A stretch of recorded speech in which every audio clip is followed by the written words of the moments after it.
Bienvenidos a la sección número 13 de nuestra serie, El drama de las edades. El libro de Apocalipsis, capítulo por capítulo, versículo por versículo. En esta ocasión nos corresponde entrar en el versículo 10 del capítulo 1. Continuamos todavía en el capítulo 1. Apocalipsis 1:10. Dice así el texto bíblico.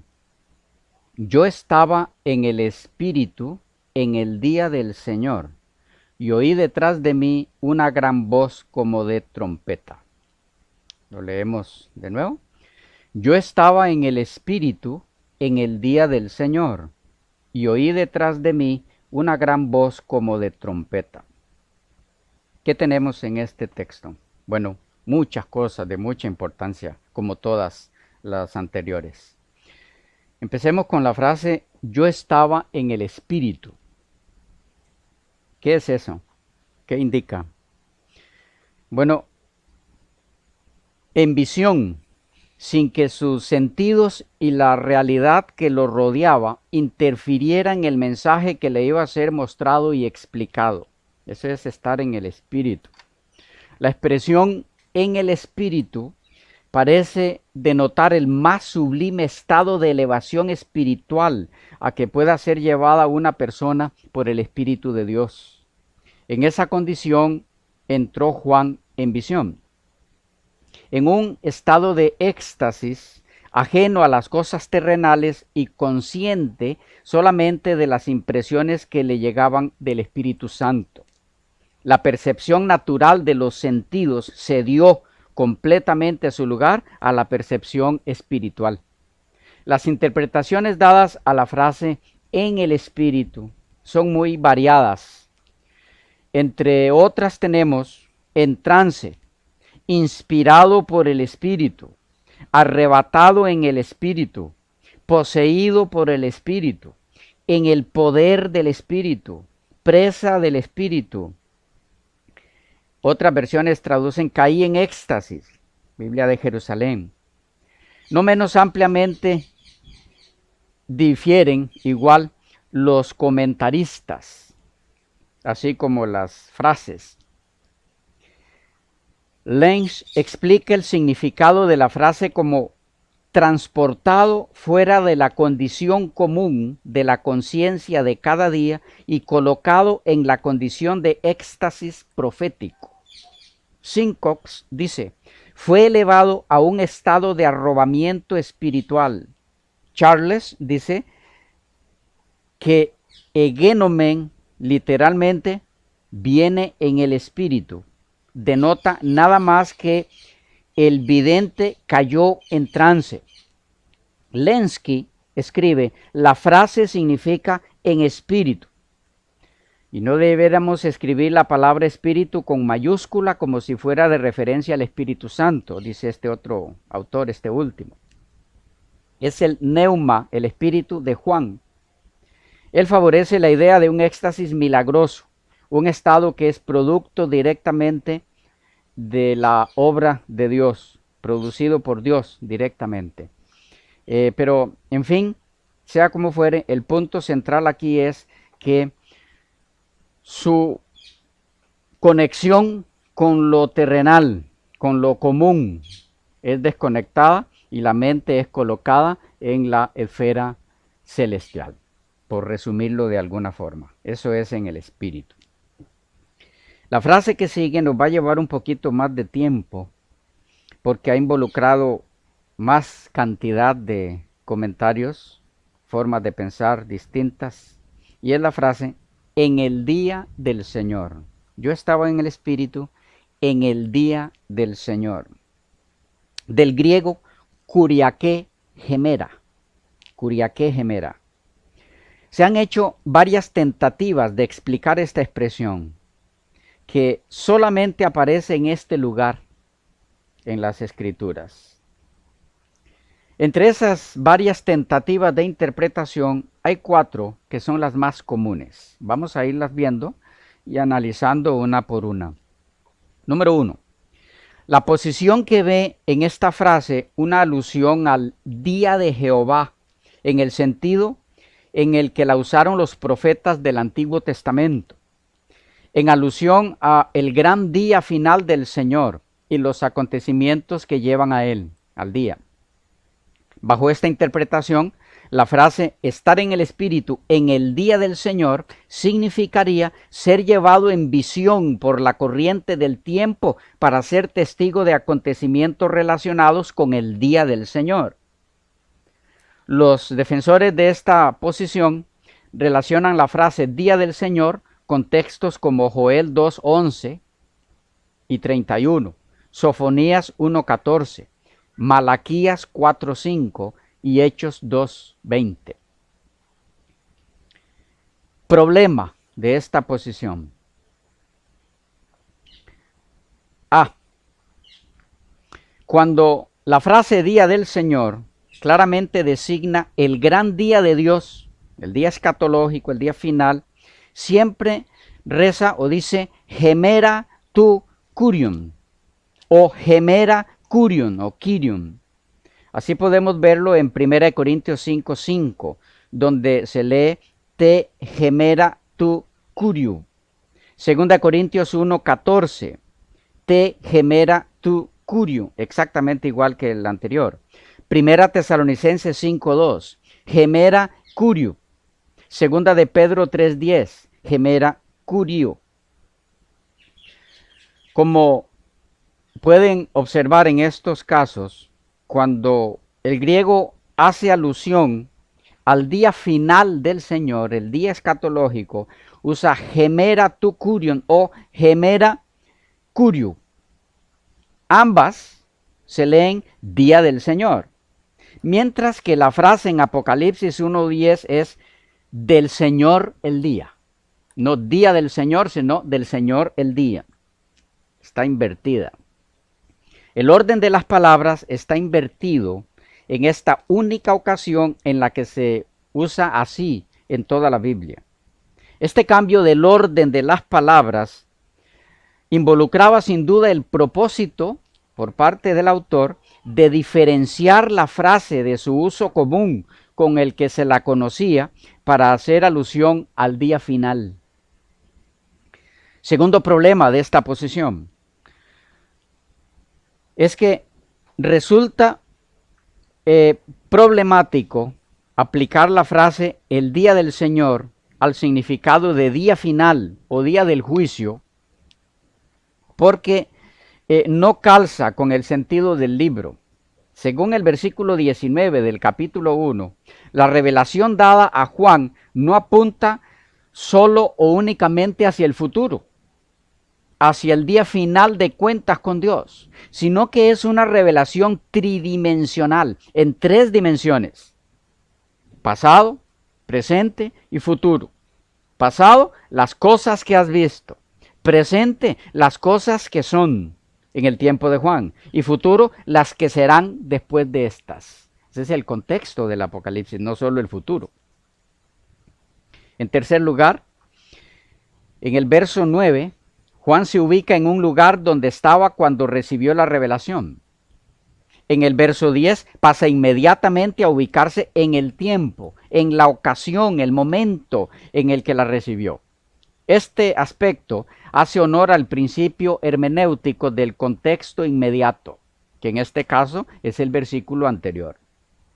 Por otro lado, ha habido quienes han visto bajo este aspecto de la ubicación que Juan está haciendo del momento o la ocasión en la que recibió la revelación, que la posición que aplica la frase el día del Señor al día final se encuentra con otro problema más grave todavía, que consiste en hacer decir a Juan una extraña mentira al afirmar que tuvo una visión en la isla de Patmos hace más de 1800 años, en el día del juicio que todavía está en el futuro. La segunda posición, en cuanto a la frase en el día del Señor, es la que sostiene que con ella se hace referencia al domingo o primer día de la semana. Esta interpretación ha sido alimentada por algunos argumentos, entre otros los siguientes. 1. En su forma abreviada, curiaque es un término en los escritos de los padres de la iglesia aplicado al primer día de la semana. 2. En el griego moderno, Kyriake es el nombre común para el domingo y su equivalente latino, Dominica Dies, es una designación común para el mismo día y ha pasado a varios idiomas modernos, tales como el castellano, domingo, y el francés, dimanche.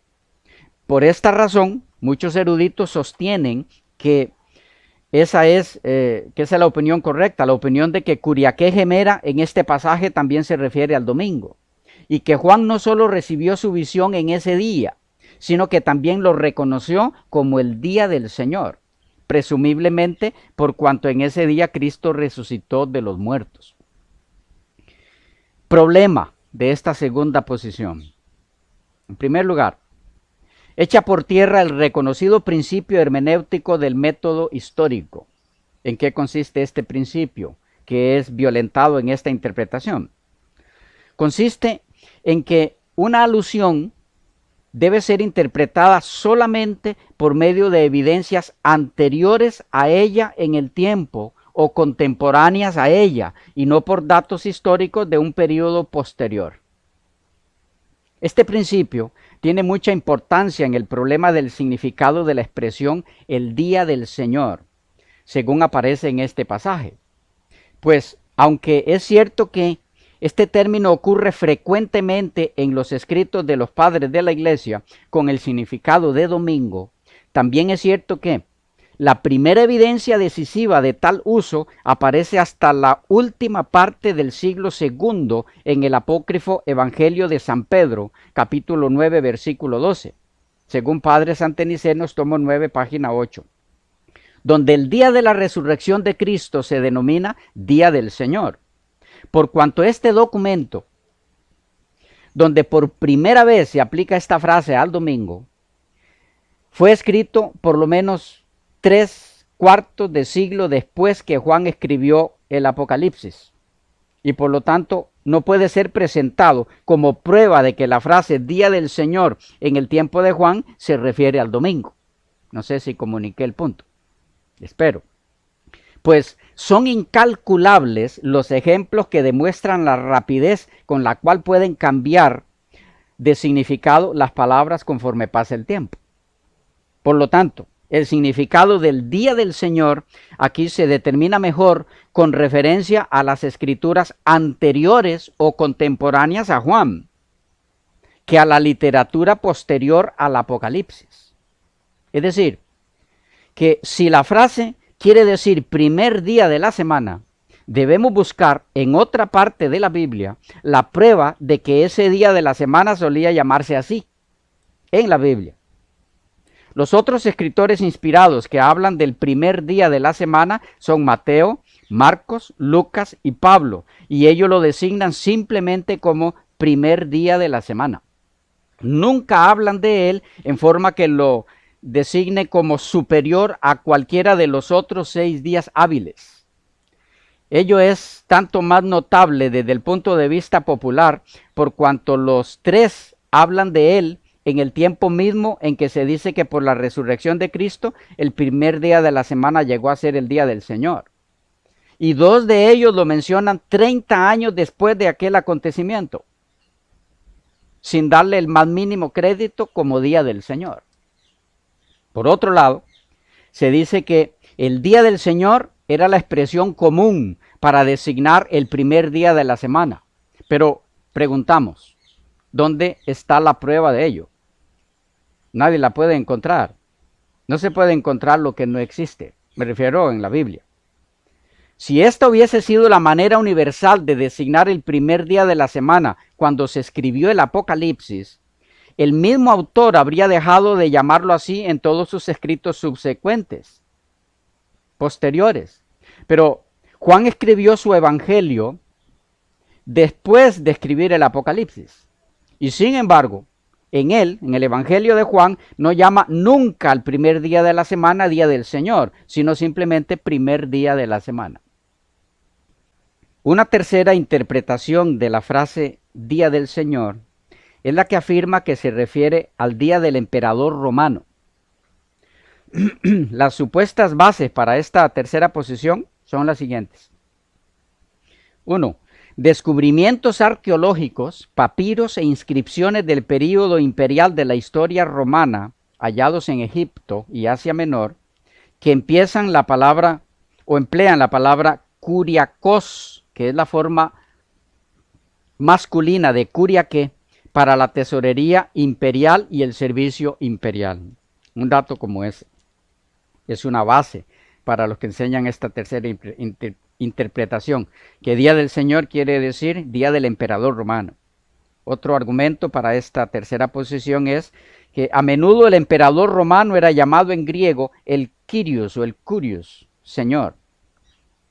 Un cuarto argumento, que Kuriakos era una palabra familiar en el idioma oficial romano para las cosas que pertenecían al emperador, ya para el año 68 después de Cristo, y que hay evidencias de una inscripción tal. Y una última prueba, evidencia de esta tercera interpretación o que ellos usan, es que siendo que Juan vivió en tiempos del Imperio Romano, es del todo normal que con su frase Día del Señor estuviera haciendo alusión al Día del Emperador. Problema de esta posición. Número 1. Coloca a Juan en una posición de traidor a la causa por la cual estaba desterrado: la palabra de Dios y el testimonio de Jesucristo. Es decir, afirmar que con la frase Día del Señor Juan esté refiriéndose al día dedicado a la veneración del emperador equivale a decir que Juan llama su Señor al emperador, a la persona que lo desterró por causa de sus creencias. Esta posición cae por su propio peso. En palabras de Pablo, en 1 Corintios 8, 5 y 6, pues aunque haya algunos que se llamen dioses, sea en el cielo o en la tierra, como hay muchos dioses y muchos señores, para nosotros, los cristianos, de los cuales Juan era uno, para nosotros, sin embargo, solo hay un Dios, el Padre, del cual proceden todas las cosas, y un Señor, Jesucristo, por medio del cual son todas las cosas, y nosotros por medio de Él. La cuarta posición con respecto a la frase en el Día del Señor es la que ve en ella una alusión directa al día sagrado del Señor, al santo día de reposo, el séptimo día de la semana, el santo sábado. De las cuatro posiciones, esta es la única que tiene firme asidero y respaldo en la Biblia por las siguientes razones. 1.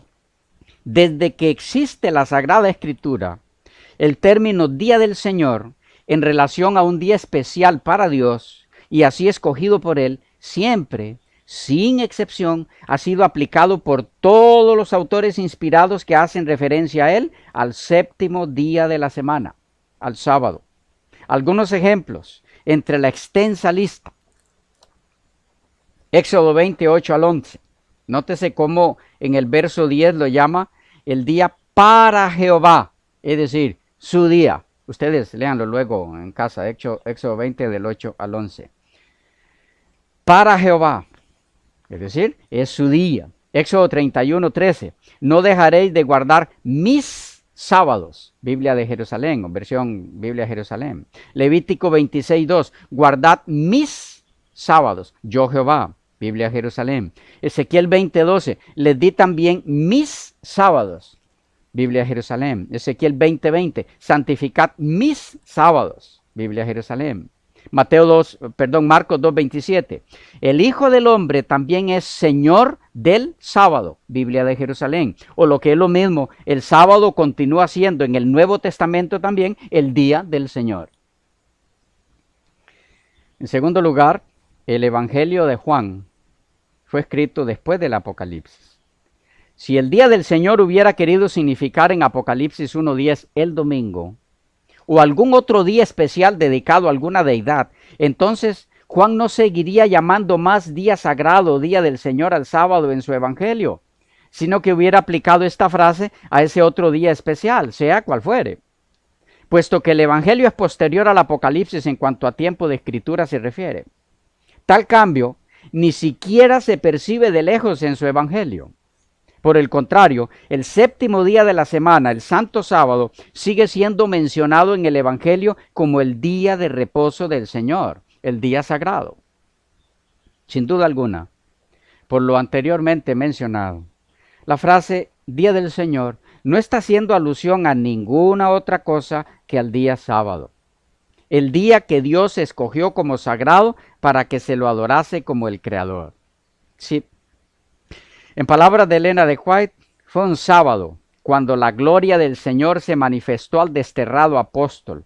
Juan observaba el sábado tan reverentemente en Patmos cuando predicaba al pueblo de las aldeas y ciudades de Judea.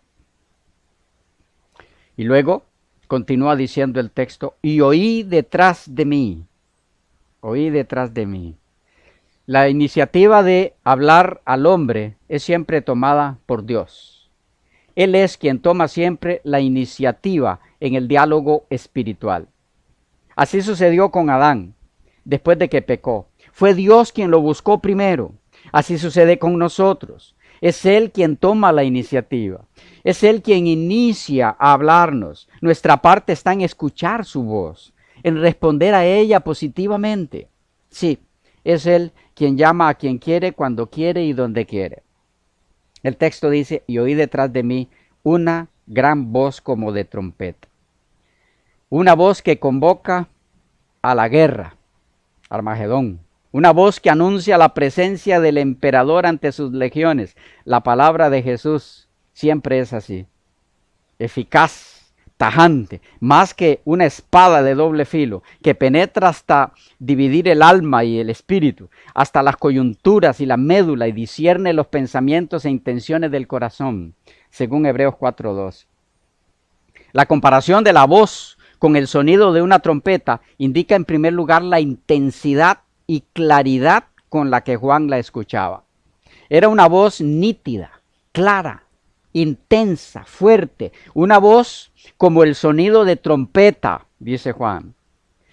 Y en segundo lugar, la voz como de trompeta recuerda la proclamación de acontecimientos importantes e inminentes, a punto de suceder.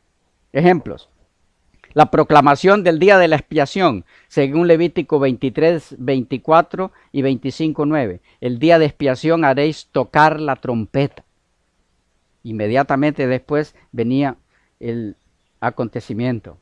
La proclamación de la inminente derrota de los madianitas por Gedeón y su ejército, según Jueces 7, 16 al 18. La proclamación del reinado de Jehová sobre Sión, según Zacarías 9:14, y Jehová el Señor tocará la trompeta e irá entre torbellinos. La proclamación de los acontecimientos durante el sonido de las 7 trompetas, Apocalipsis 8:2. La proclamación de la segunda venida de Cristo en gloria, Mateo 24:31 y 1 Tesalonicenses 4:16. Enviará a sus ángeles con gran voz de trompeta.